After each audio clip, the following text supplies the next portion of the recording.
অনেক শুটিংয়ে এক কাপড় আমরা পরতে পারি না। যদি অনেক বেশি গিফট না পাই তখন আমি কিনি। আমরা ওয়েস্টার্ন পরি, ওটা একটা জোর জবরদস্তি। তো নারীকে শাড়িতে সব থেকে বেশি ভালো লাগে। হ্যান্ড প্লাজা থেকে কি কখনো কোনো পোশাক কেনা হয়েছে আপনার? হ্যাঁ হ্যাঁ, ভ্যানের মধ্যে যে কাপড়গুলো, এগুলো কিন্তু এক্সপোর্ট কোয়ালিটি কাপড়। আমি রাস্তার পাশ থেকে কাপড় চোপড় কিনে, রাস্তার পাশ থেকে অনেক কিছু কিনি। ঈদের শপিং করেছেন? মাত্র তো রোজার শুরু, গিফট টিফট পাচ্ছি।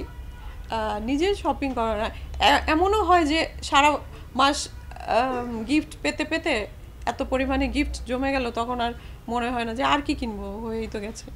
হ্যাঁ, আর এখন খুব একটা যে মানে ঈদের শপিংয়ে খুবই যে আগ্রহ থাকে তা কিন্তু না, কারণ আমাদের তো শিল্পী মানুষ, আমাদের সারা বছরই ঈদের মতো মানে কিনতে হয়, প্রয়োজনে কিনতে হয়, এটা শুটিংয়ের জন্য হোক বা এই যে একটা ইন্টারভিউ দিতে আসলেও তো নতুন কাপড় লাগে। এক কাপড় পরে তো আমরা নানান প্রোগ্রামে যেতে পারি না, বা অনেক শুটিংয়ে এক কাপড় আমরা পরতে পারি না। সো আমাদেরকে সারা বছরই কেনাকাটার মধ্যে থাকতে হয়। তারপরও ঈদ একটা স্পেশাল সময়, কিনতে তো ইচ্ছা করেই। যদি অনেক বেশি গিফট না পাই তখন আমি কিনি। অনেক বেশি গিফট পেয়ে গেলে তখন আর কেনা হয় না নিজের জন্য নিজে। ঈদের শপিংয়ের ক্ষেত্রে মেয়েরা কোন ড্রেসগুলো বেশি প্রেফার করে? আমি তো ব্যক্তিগতভাবে বলবো আমি শাড়ি পছন্দ করি, আমি শাড়ি কিনি। সালোয়ার কামিজও এখন অনেক ভ্যারিয়েশন সালোয়ার কামিজের। তো আমার কাছে মনে হয় যে দেশি অনেক ভালো ভালো ব্র্যান্ড এখন এসছে, বিশেষ করে দেশি ব্র্যান্ড। তো খুবই মানে আপ টু দ্য মার্ক এগুলা, মানে খুবই রুচিসম্মত। মানুষের রুচির পরিবর্তন হয়েছে, অনেক ইমপ্রুভ করেছে। ভালো ভালো কাপড় আমাদের দেশের ব্র্যান্ডগুলো বানাচ্ছে। সো আমার মনে হয় যে বাঙালি নারী বলতে দেশি ব্র্যান্ড, দেশি শাড়ি, দেশি সালোয়ার কামিজ, দেশি পোশাকের উপরে একটু ফ্যাসিনেটেড হওয়াই ভালো। হ্যাঁ, তাতে করে আমাদের দেশি ব্র্যান্ডগুলো আরও সামনে যাবে, আর আমরাও আমাদের রুচির সাথে সামঞ্জস্য রেখে একটা কাপড় পরতে পারবো। যেমন আমার এই শাড়িটা আমাদের দেশি ব্র্যান্ডের শাড়ি, অনেক সুন্দর একটা শাড়ি বানিয়েছে ওরা।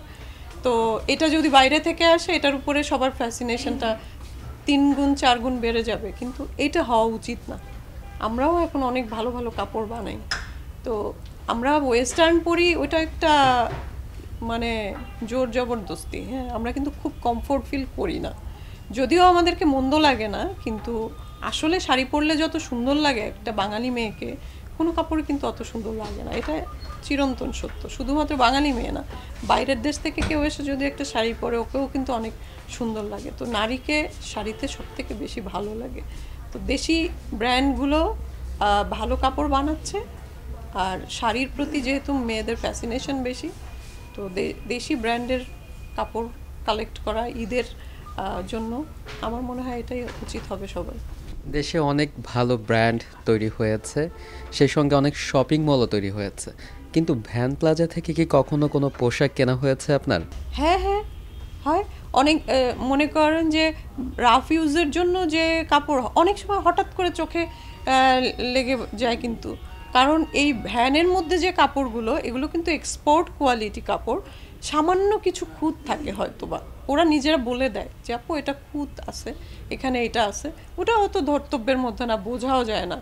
আর বিশেষ করে এটা মানে বলতেই চাই, সেটা হচ্ছে আমরা যদি ওই কাপড়গুলো পরি, কেউ বুঝবেও না যে ওটা হচ্ছে যে কিছুটা খুঁত সমৃদ্ধ। ওটা হ্যাঁ, ওটা মনে করবে যে না, ব্র্যান্ডেরই কাপড় পরে আসে হয়তো বা।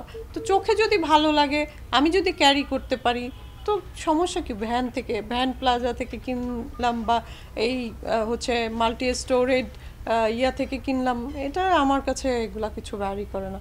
আমি রাস্তার পাশ থেকে কাপড় চোপড় কিনে, রাস্তার পাশ থেকে অনেক কিছু কিনি, যদি আমার সেটা মনে করি যে আমার দরকার হবে বা আমাকে মানাবে বা আমি সেটা ক্যারি করতে পারবো।